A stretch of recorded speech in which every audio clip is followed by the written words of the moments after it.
amis journalistes, après les mots de bienvenue de Madeleine, excusez-moi, j'ai la voix un peu rauque pour avoir beaucoup usé de cette voix.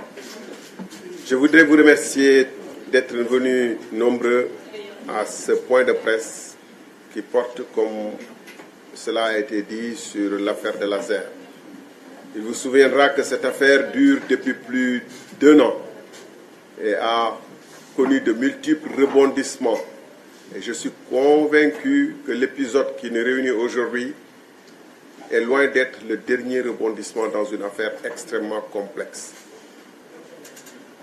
Donc le cas qui nous occupe aujourd'hui, le marché dit Azer AEPAO EPC, est l'illustration la plus éclatante du fossé qui sépare les déclarations pompeuses de Jubal Jubanti et la pratique d'un régime qui ne s'embrasse pas de faux semblants pour sauver un marché aux nombreux vices, comme je vais le démontrer.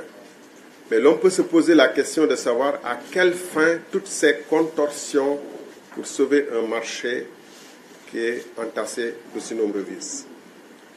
Pour quelles raisons le gouvernement actuel s'emploie-t-il à faire aboutir un marché aujourd'hui dans l'impasse? Il faut savoir que le marché est à l'arrêt du fait de la suspension de son financement par la banque espagnole. Mesdames, Messieurs, avant d'aller dans le vif du sujet, la dernière sortie du ministre des Finances et des Budgets, en parlant de dérogation dans le cadre des paiements de primes, semble conforter ce que le Premier ministre disait de l'administration du Sénégal. C'est qu'ils sont capables de faire du faux, de maquiller des comptes, et en l'occurrence ici, de maquiller des dérogations. Et je m'en vais vous le montrer. En quoi consiste la question, le fond de la question écrite que j'ai adressée au gouvernement à travers le ministre des Finances et du Budget et qui a valu une réponse aussi précipitée qu'inexacte. Pour rappel, le comité de règlement des différends de l'ARCOP, l'ARCOP étant l'agence de régulation de la commande publique, ex-ARMP, a été saisi par l'entreprise AEPAO Sénégal. Il y a dans le cadre de ce marché, il y a AEPAO Espagne qui avait signé un engagement avec AEPAO Sénégal pour pouvoir réaliser ce marché, dans le cadre de l'offre spontanée qui exige qu'il y ait du contenu local. Et comme on le verra plus tard, c'est l'entreprise sénégalaise qui, en réalité, aura engagé toutes les démarches depuis la recherche de financement jusqu'au paiement et à la réalisation des différentes démarches administratives ici au Sénégal. Donc, pour rappel, le comité de règlement des différends, le CRD de l'ARCOP, a été saisi par l'entreprise AEPAO Sénégal pour dénoncer l'irrégularité des garanties émises par la compagnie Sonac au profit de l'entreprise espagnole AEPAO EPC.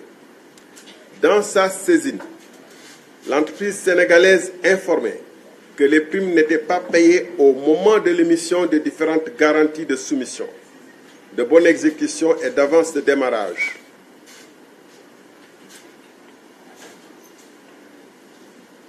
Rappelle le comité de règlement des différends donc, qui a été saisi. Dans sa saisine, l'entreprise donc a dit que les primes n'étaient pas payées au moment de l'émission. Un manquement grave qui contreviendrait aux dispositions pertinentes de l'article 13 du Code ciment et sanctionner un tel manquement par la nullité de toutes les garanties exigées dans le cadre du marché, ce qui entraînerait la nullité du marché lui-même. À l'issue de l'examen du dossier de requête aux fins de dénonciation, dans ces sessions hebdomadaires, des membres du comité de règlement des différends de l'ARCOP ont instruit le directeur général d'ouvrir une enquête sur l'objet, d'informer le DG de la Sonac, la société qui a donné la garantie, du contenu de la dénonciation et de lui réclamer sa version des faits et la mise à disposition de tout document et information susceptible de prouver la régularisation des titres émis. Dans le cadre de l'instruction du dossier de dénonciation, la Direction générale de SONAC a saisi à plusieurs reprises, lettre du 12 juillet 2024, du 23 juillet 2024, du 7 août 2024, pour ne citer que celle-là, donc a saisi à plusieurs reprises la Direction générale de SONAC et à chaque fois en mettant en copie le ministre des Finances et du Budget, le ministre des Énergies, du Pétrole et des Mines et le